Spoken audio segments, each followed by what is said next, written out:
Bonjour à tous, j'espère que vous allez bien, c'est Jessim. Je sais pas si vous naviguez souvent dans les tendances YouTube, mais moi ça m'arrive. Et en ce moment, en juillet 2021, j'ai vu beaucoup de YouTubeurs faire le Momo Challenge. Le principe est simple, contacter Momo via la messagerie WhatsApp. J'ai entendu parler de suicide, de fake news, de mythes, et je voulais en apprendre plus, donc j'ai décidé de la contacter, et ce qu'elle m'a dit est terrifiant.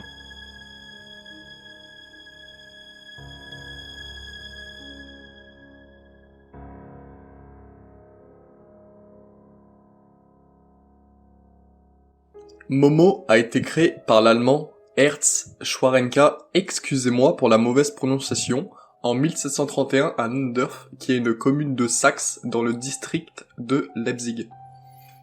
Ernst Schwarenka était dès le plus jeune âge différent des autres à cause de son changement de genre et il se faisait légitimement harceler.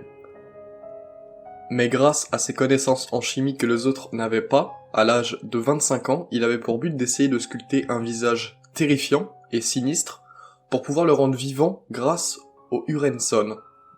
Traduisez-le par sorcière du diable. Les mêmes Hurenson, donc sorcière du diable, qui, dans les récits du Moyen-Âge, transformaient les jeunes hommes en statues, en animal, et transformaient des choses en personnes vivantes.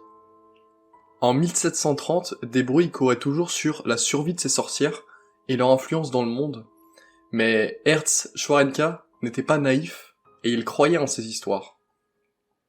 Il essayait par tous les moyens d'en apprendre plus sur ces sorcières, jusqu'en avril 1728 à Pensdorf où il rencontra la dernière Hurenson qui s'était fait remarquer en transformant son ami Andrzej Waldo en pétard qu'elle fuma juste après.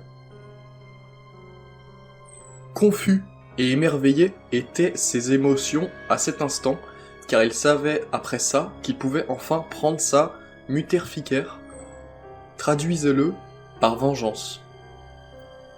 Mais malheureusement, l'histoire ne va pas plus loin, car Herz Schwarenka s'est suicidé et le visage avait disparu jusqu'à maintenant.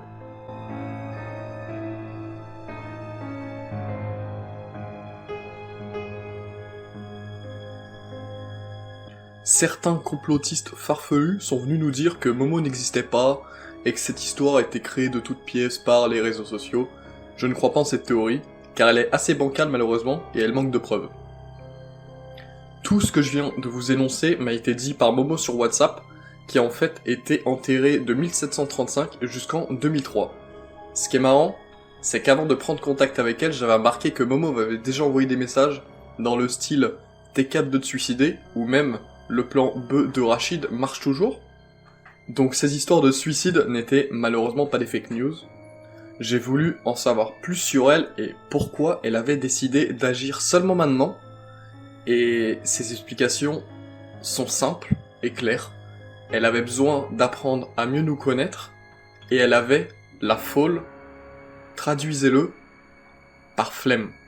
J'espère que cette histoire vous a plu, salut!